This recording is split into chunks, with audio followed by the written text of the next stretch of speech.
So let's go ahead and take a look at graphing some piecewise functions. So we're going to graph these two different piecewise functions. Each of them have two subfunctions. So if we're looking at part A, let's first graph this one, y equals x squared minus 2, for x less than or equal to 1. So this is telling me the subdomain that we're using. So it's happening for all x values less than or equal to 1. And our curve is going to be the quadratic function x squared minus 2. So this is just our normal parabola, our normal parent function, just shifted down 2 units. So instead of the origin, instead of the vertex being at the origin, it's going to be here at 0, negative 2. And it's only being defined for values of x that are less than or equal to 1.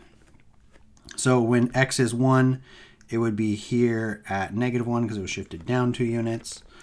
If x was 2, it'd be up here at 2.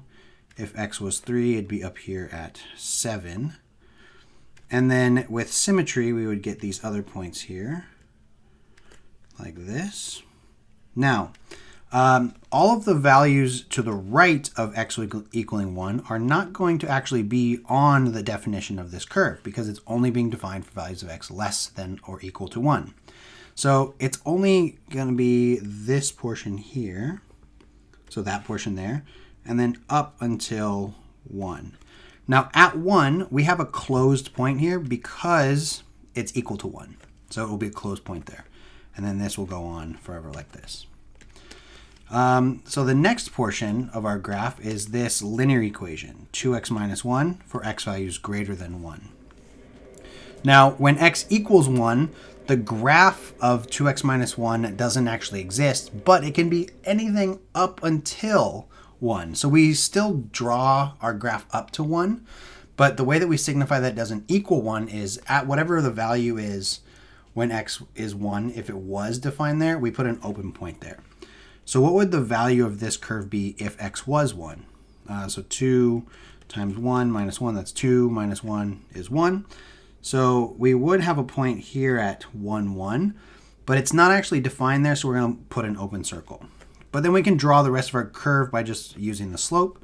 So we can go up 2, right 1, put a point there, up 2, right 1, put a point there, and we can continue to follow that pattern, and we would get this line here. So that line is this portion here, and then this parabola is this top portion there. Okay, so let's take a look at this next example. So for this example, we have f of x equals 4, and that's for x values between negative 6 and negative 2. So if you remember f of x is just another name for y. So y equals 4 is just a horizontal line at 4. But in this case, our horizontal line only exists in between x values of negative 6 and negative 2. So the left bound of our x value would be negative 6, and the right bound of our x value for this horizontal line would be negative 2. At negative 6, because this is less than or equal to, we're going to have a closed point. So at negative 6, 4, we are going to have a closed point here. At negative 2, 4, however, it's going to be open because that is just less than. So at negative 2, 4, we would have an open point here, and we would get this horizontal line like this. And then the last portion of our graph is going to be this here. So it's an absolute value function, and it's being defined for all x values greater than or equal to negative 2. So this one left off at negative 2, so it's just going to kind of line up with this here. This x value for our absolute value, it hasn't adjusted the slope at all. It's still just a normal x equals 1 and x, or y equals x and y equals negative x for your slopes of 1 and negative 1, but shifted down 2 units. So where the vertex would have been at the origin, it's now going to be down here at 0, negative 2. And the right side of this graph is still going to be y equals x, that line. And it's going to exist there forever.